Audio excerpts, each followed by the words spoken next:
இப்போ நான் வரும்போது பார்த்தேன், விஜய் சாரோட ஃபோட்டோ போட்டு ஒருத்தர் பனியன் போட்டிருந்தாரு. அது விஜய் சாருக்கு ப்ரொமோஷனா, இல்லை எடப்பாடி ஐயா அவர்களோட ஃபோட்டோ போட்டு ஒருத்தர் பனியன் போட்டிருந்தாரு, அது அதிமுகவுக்கு ப்ரொமோஷனா, இல்லை முக ஸ்டாலின் ஐயா அவர்களோட ஃபோட்டோ போட்டு ஒருத்தர் கார்லாம் கூட வச்சுருந்தாரு, அது அவருக்கு ப்ரொமோஷனா? அது அவங்க மேலே உள்ள விசுவாசத்தில் அப்படி செய்கிறாங்க. அதுதான் விசுவாசம் தான்.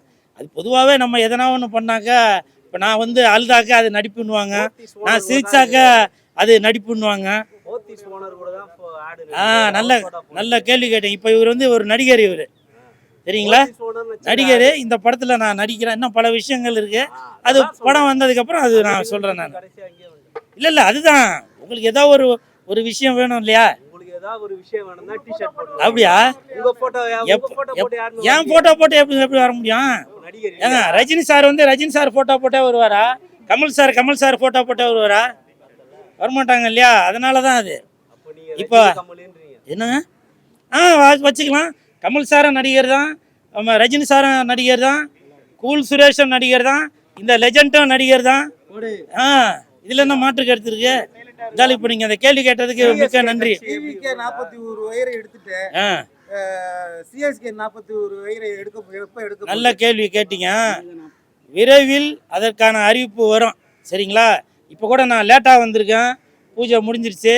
லேட்டாக வந்தால் வரக்கூடாதுன்ற ஒரு கண்டிஷனில் நான் இருக்கேன். ஏன்னா லேட்டாக வந்தாலே எதனா ஒரு பிரச்சனை நடந்துடும், கூட்டத்தில் தள்ளு முள்ளு நடந்துடும், வேறு எதனா பிரச்சனை. நீங்கள் உடனே விஜய் சாருக்கா ஏதோ நான் அதை பற்றி பேசுகிறேன், தயவு செஞ்சு போட்டுறாதீங்க. அதெல்லாம் இல்லை.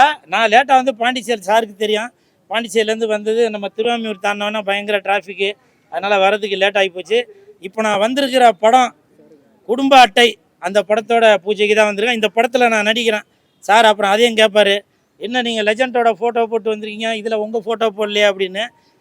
போடல, அது ஒரு இனிமேட் போடுவீங்களா? அப்படி போடுவாங்க. குடும்ப அட்டை இந்த படத்தோட பூஜைக்காக வந்திருக்கிறதுல ரொம்ப சந்தோஷம். ஏன்னா இன்றைக்கி ஏழையாக இருந்தாலும் சரி, பணக்காராக இருந்தாலும் சரி, கண்டிப்பாக அவங்க வீட்டில் ஒரு குடும்ப அட்டை இருக்கும்.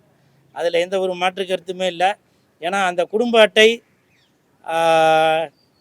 இப்போ ஓட்டர் ஐடியோ இல்லை ஆதார் கார்டோ அந்த மாதிரி எது இருந்தாலும் அந்த குடும்ப அட்டையில் நம்மளோட பேர், அந்த குடும்ப தலைவன், குடும்ப தலைவி, அப்புறம் அவங்களோட பிள்ளைங்க, அவங்களோட வயசு அதெல்லாம் போட்டு இருக்கும்போது, இப்போ தான் ஆதார் கார்டு அதெல்லாம் வந்தது. ஆனால் இதற்கு முன்னாடி அந்த குடும்ப அட்டை தான் எல்லாருக்குமே ஒரு முக்கியமான பங்காக இருந்துச்சு. அதனால் இது சாதாரண குடும்ப அட்டை இல்லை, ஒரு குடும்பமே கொண்டாடும் ஒரு குடும்ப அட்டை. இது இருக்குது, ரேஷன் கார்டு இருக்குது, ஆதார் கார்டு இருக்குது, பேன் கார்டு இருக்குது, எல்லாமே இருக்குது. விசிட்டிங் கார்டு தான் இல்லை. ஏன் அப்படின்னாக்கா, நீங்கள் தான் எனக்கு ஒரு விசிட்டிங் கார்டு, அதனால் நான் விசிட்டிங் கார்டு வச்சிடல. எது எது எது எது எது அப்படியா? ஐயோ சார், நீங்கள் ஒரு கேள்வி கேட்டீங்கல்ல, சிஎஸ்கே கட்சி. இப்போ சொல்கிறாங்க 2026 யார் முதலமைச்சராக ஆனாலும், இல்லை ஒருவேளை இந்த கூல் சுரேஷே சிஎஸ்கே கட்சியில் முதலமைச்சர் ஆனாலும், சார் கேளுங்க சார், முதலமைச்சர் ஆனாலும் முதல் வேலையாக இந்த பிக் பாஸை தான் தடை செய்வான். ஏன்னாக்கா இன்னைக்கு சமூகத்தில் ஒரு சீர்கேடை ஏற்படுத்தி தான் இந்த பிக் பாஸு. இந்த பிக் பாஸுக்கு இந்த கூல் சுரேஷும் போயிட்டு வந்துட்டேனே அப்படின்னு இப்போ நான் வெக்கப்படுறேன், வேதனைப்படுறேன், துன்பப்படுறேன், துயரப்படுறேன். ஏன்னா அவ்வளவு நம்ம 11 மணி காட்சி வீட்டில் இருக்கும் இல்லையா, மிட் நைட் மசாலா, அந்த மாதிரிலாம் அந்த மாதிரி ஒரு ஷோவாக ஆகிட்டு வருது இன்னைக்கு. எனக்கு தெரிஞ்சு பிக் பாஸ் 1, 2 ஆரம்பிக்கும் போது அது குடும்பங்கள்லாம் சேர்ந்து அந்த நிகழ்ச்சியை பார்த்துட்டு இருப்பாங்க. எப்படி நம்ம குடும்ப அட்டை அதே மாதிரி தான் நீங்களும் பார்க்க போகிறீங்க. அப்படி பார்த்துட்டு இருந்த அந்த நிகழ்ச்சியை இன்னைக்கு மிட் நைட் மசாலா மாதிரி அரையும் குறையுமா உள்ளவங்களை உள்ளே போட்டு வெளியில் சொல்கிறதுக்கே வெக்கக்கேடு. அதனால் தயவு செஞ்சு 2026 யார் முதலமைச்சர் ஆனாலும், ஒருவேளை கூல் சுரேஷ் ஆனால் ஆயிரம்டா போடு, கண்டிப்பா அந்த ஆனதுக்கு அப்புறம் கேளுங்க, பரவாயில்ல சார், ஒரு ஓட்டா இருந்தாலும் உண்மையான ஓட்டு சார், புரியுதுங்களா? அது ஓட்டா பார்க்காதீங்க, எதிரிக்கு வைக்கிற வேட்டா பார்ப்போம். அதே மாதிரி இன்னைக்கு சார் ஏதோ ஒரு முடிவில் தான் வந்திருக்காருன்னு நினைக்கிறேன். இல்லை சொல்லிடுறேன். அதனால தயவு செஞ்சு இனி வரும் சீசனில் இந்த பிக் பாஸ் நிகழ்ச்சியை தடை செய்தால் தமிழகத்தில் எந்த ஒரு சண்டை சச்சரவும் இல்லாமல், சில ஆபாசமான இதெல்லாம் இல்லாமல் தமிழகம் வந்து நல்லா சீரும் சிறப்புமாக இருக்கும். நிறையா பேர் என்கிட்ட கேட்பீங்க, ஏன்னா பிக் பாஸ் நீங்கள் போயிட்டு வந்தீங்களா, அதுக்கு என்னென்ன பண்ணுறது அப்படின்னு. சொல்லக்கூடாது, இருந்தாலும் சொல்கிறேன். இப்போ உள்ள இந்த சமீபமாக 2 சீசனை வச்சு சொல்கிறேன். பெண்களாக இருந்தாக்க அரைகுறை ஆடை போட்டிருந்தாக்க, இரட்டை வசனம் பேசியிருந்தாக்க அந்த பிக் பாஸில் சேர்த்துடுறாங்க. அதே மாதிரி ஆண்களாக இருந்தாக்கா கோமாளித்தனமாக என்ன கூட நினைக்கலாம், இவனும் கோமாளி தானப்பா அப்படின்னு. நான் கோமாளி இல்லைங்க, ஏமாளி, அது 2வது சொல்கிறேன்.